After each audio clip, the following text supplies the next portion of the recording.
Hello guys, रेखा vlog India में आपका स्वागत है। और आज आपने कमेंट में देख ही लिया होगा कि मैं आज आपसे क्या बात करने वाली हूँ। और आप देख ही रहे होगे, मेरे हस्बैंड बैठे हैं और कमेंट आपने पढ़ ही लिया होगा। चलिए हम आपसे बात करना स्टार्ट करते हैं। आपको तो पता ही है कि मेरे हस्बैंड ई रिक्शा चलाते हैं। ई रिक्शा भी बोलते हैं, बैटरी रिक्शा भी बोलते हैं, शायद आप जानते होंगे। बहुत लोगों को पता नहीं होता, जैसे मैं भी किसी को ई रिक्शा बताती हूँ तो लोगों को पता नहीं होता। तो इसी टॉपिक पे मेरे को आपसे थोड़ा बात करनी है। वो ये कि मुझे अपनी बात रखनी है कि ये चीज़ हमारे साथ गलत हो रही है कि सही हो रही है। मैं ये चीज़ रखना चाहती हूँ, तो इसीलिए आज मेरे हस्बैंड मेरे साथ बैठे हैं और ज़्यादा उनको ही पता है क्योंकि ई रिक्शा वही चलाते हैं। तो हमें जो प्रॉब्लम आ रही है, हमें जो दिक्कतें आ रही है, वो ज़्यादा अच्छे से मेरे हस्बैंड भी समझा सकते हैं आपको कि हमें क्या दिक्कतें आ रही है, रोड पे चलने में हमें क्या क्या प्रॉब्लम आ रही है हमें, और कितनी प्रॉब्लम हम झेल रहे हैं। मेरे हस्बैंड 2 दिन से काम पे नहीं जा रहे हैं, तो आपको पता होगा कि जब 2 दिन से काम पे नहीं, हमारा तो रोज़ का कहते हैं ना, एक कहावत है ना कि रोज़ का खड्डा खोदना और रोज़ का पानी पीना, हमारा तो वो हिसाब है। अब मेरे हस्बैंड 2 दिन से काम पे नहीं जा रहे, मुझे कितनी प्रॉब्लम हो रही है मुझे पता है। तो वही है कि ये कब तक चलेगा, ऐसे कब तक चलेगा। तो वही मैं अपने हस्बैंड से बोल रही थी, मैंने ऐसे तो नहीं चल सकता कि आप घर बैठे रहो, रोड पर रिक्शा नहीं चलने देंगे, तो उसका ऑप्शन नहीं है हमारे पास। तो वही है कि हम सोच रहे कि आपके साथ ये बात रख के देखते हैं कि इसका शायद कोई हल निकल आए। मुझे इसका हल चाहिए कि शायद हो जाए हल, तो बताएंगे मेरे हस्बैंड आपको। नमस्कार, मैं कमल कश्यप। है ना, रिक्शा में कितनी दिक्कत आ रही है आपको तो खुद ही पता है कितनी प्रॉब्लम आ रही है। तो वही है, मैं चाह रही थी कि मैं भी इनको अपने, क्योंकि ये भी हमारी अपनी फैमिली जैसे हैं, तो हम अपनी बात इनको बोलेंगे, शायद इसका कोई हल निकल के आ जाए। तो इसीलिए हम बात करना चाहते हैं। तो आपको तो ई रिक्शा में कितनी दिक्कत आ रही है आपको तो पता ही है, रोड पर रिक्शे को चलने नहीं दे रहे हैं। तो आप बताइए कि क्या दिक्कत है आपको रिक्शे में चलाने में, मतलब पब्लिक को पता चलना चाहिए कि मेरे हस्बैंड को क्या प्रॉब्लम आ रही है। दिक्कत ये आ रही है कि अगर मान लो हम रोड पे चलते हैं, तो अगर हम रोड पे चल रहे हैं, ट्रैफिक वाले हमें पकड़ते हैं, तो हमको हमारे पास पूरे कागज़ हैं गाड़ी के। अगर हम गाड़ी के पूरे कागज़ दिखाने के बाद भी अगर हमारा 20-20 हज़ार रुपये का चालान आएगा और हमको ये बोला जाएगा कि आप नो एंट्री में चल रहे हो, हमको यही नहीं पता कि नो एंट्री कहाँ पे है कहाँ पे नहीं है, और 20-20 हज़ार के चालान आएंगे तो हम कहाँ से भरेंगे? क्योंकि हम 200-250 रुपये कमाने वाले, हम कहाँ से 20-20, 25-25 हज़ार का चालान भरेंगे? और 25-25 हज़ार के चालान लोग वालों के आए हैं। अभी तो उनका ही आया है, मेरे दोस्त है, फ्रेंड है मेरा कोई, तो उसका 20 हज़ार रुपये का परसों चालान हुआ है। तो और लॉकडाउन से पहले निक्का का आया था। लॉकडाउन से पहले मेरे सगे भाई का आया था, वो भी ई रिक्शा बैटरी वाला रिक्शा चलाता है, तो उसने जैसे तैसे करके कहीं से करा के उसने भरे, और उसने भी वो भी नो एंट्री में था, बस ओनली सारे पेपर ओके थे, नो एंट्री में था। उसका 20 हज़ार का चालान आया था और उसने भरना पड़ा। अब वही हम कहाँ से भरें बताओ? हमें तो यही नहीं पता कि नो एंट्री कहाँ पे है। नो एंट्री का पता होना चाहिए, हमारे पास पूरे कागज हैं। तो अब जैसे मान लो ऑटो चल रहे हैं, ऑटो वालों के पास सब कुछ होता है। ई रिक्शा, वो क्या नाम है, हमारा ई रिक्शा है, हमारा ई रिक्शा चल रहा है, हमारे पास भी सब पूरे पेपर हैं। उसके बाद हमको नो एंट्री दिखाई जाती है, ऑटो वालों को नो एंट्री दिखाई नहीं जाती। ऐसा क्यों? क्योंकि मतलब ये ई रिक्शा वालों के साथ ही क्यों हो रहा है, हम गरीबों के साथ ही क्यों हो रहा है ये? आपको पता है ई रिक्शा वाले ज़्यादा 10-10 रुपये करके इकट्ठा करते हैं, ठीक है, तो उनको प्रॉब्लम क्यों आ रही है? हमारे साथ ही ये दिक्कतें क्यों हो रही है? क्योंकि अगर मान लो अगर ऑटो वाले हैं, ऑटो वाले के पास बैच है, लाइसेंस है, आरसी है, फिटनेस है, इंश्योरेंस है, वो सब कुछ हमारे पास भी है, तो हमको क्यों नो एंट्री में फंसाया जा रहा है? मतलब हमको रोड पे नहीं चलने दिया जा रहा। हमको गलियों में कहते हैं गलियों में चलाओ। अगर ये पूछते हैं ना, तो उन जो ट्रैफिक वाले होते हैं उनसे पूछते हैं, तो वो कहते हैं आप अंदर चलाइए। अंदर काम है ही नहीं। आपको तो पता, जब से लॉकडाउन हुआ है ना, स्कूल बंद, ट्यूशन बंद और मॉल बंद, सब कुछ बंद पड़ा है, तो वो काम भी सब खत्म हो गया। तो अब कहाँ जाएगा इंसान? रोड पे चलाएगा ना। अब रोड पे भी इनको मना कर रखा है, तो इतनी प्रॉब्लम आएगी। तो आप ही सोच सकते हो कितनी दिक्कत आ रही होंगी। तो वही 20-20 हज़ार के चालान लेके बंदा कोर्ट के चक्कर काटे, फिर खाना पीना छूट जाए, टेंशन नहीं है। 20 हज़ार रुपये कम नहीं है, कहाँ से भरेगा आदमी? गरीब आदमी कहाँ से भरेगा? गरीब आदमी, एक 10-10 रुपये सवारी ढोने वाला बंदा जो ई रिक्शा बैटरी वाला रिक्शा चला रहा है, वो कहाँ से भरेगा 20-20 हज़ार का चालान? ठीक है, कोई बात नहीं, 20 हज़ार का चालान आ गया, फिर उसके बाद ये हमसे ये ना बोला जाता है कि आपका कोर्ट का चालान है, आप कोर्ट जाओ, वहाँ पे कोई सुनवाई नहीं। तो कहाँ से क्या होगा बताओ? कौन हमारी सुनवाई कौन ना करेगा? मतलब भरे भी तो कैसे?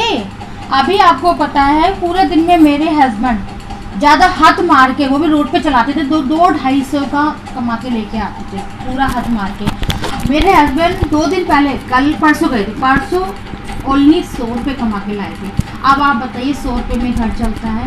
और भी बहुत खर्चे होते हैं। मेरा जो रिक्शा चार्ज होता है ना, मेरा रिक्शे का चार्ज, बिजली का बिल 2500 महीने का आता है टोटल, मतलब मेरे घर का और रिक्शे का मिला के 2500 रुपये बिल आता है। तो उसको कौन भरेगा? 100 रुपये में घर चला लो या बिल भर लो, ठीक है।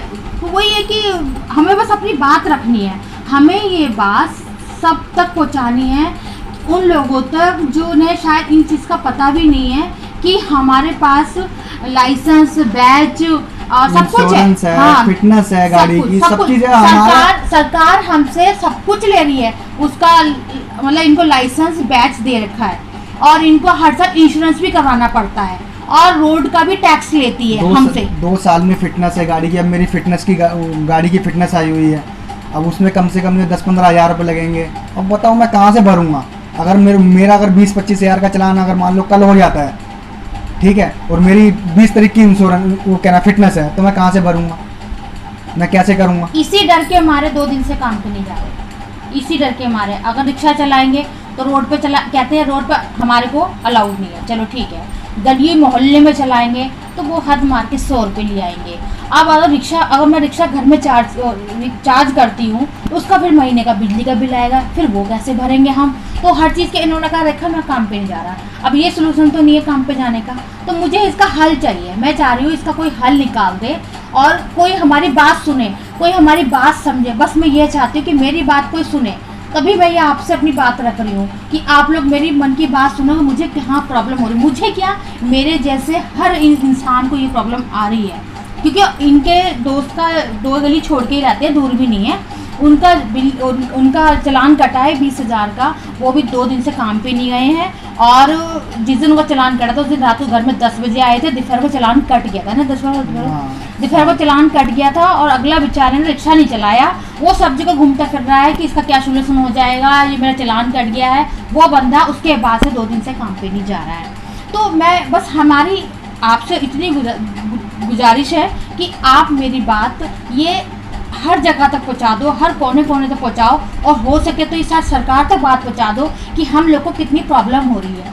तो इससे ज़्यादा मुझे और कुछ कोई चीज़ नहीं चाहिए, कोई चीज़ ये नहीं मुझे कोई चीज़ का लालच है, क्योंकि मेरा घर ई रिक्शा से चलता है। पहले मैं भी जॉब करती थी, वो जॉब मेरी चली गई, अब कुछ पता नहीं है, ठीक है, आगे का। तो मेरा तो घर इसी से चल रहा था, तो मैं किसके आगे कहूँ, किससे कहूँ मैं? कोई हमारी बात सुनता नहीं, क्योंकि हम गरीब हैं, अनपढ़ हैं। गरीब रिक्शा वाला, आपको पता है रिक्शा वालों के साथ ही क्यों होता है ये सब? ये इन लोगों के साथ ही क्यों हो रहा है? ये ऑटो वालों के साथ तो नहीं होता। क्यों? क्योंकि रिक्शा वाला गरीब है, अनपढ़ है, उसको कुछ पता नहीं रहता, जो मर्जी आता है वो इनके साथ करो। यही हुआ ना, तो वही हमारे साथ ये चीज़ हो रही है।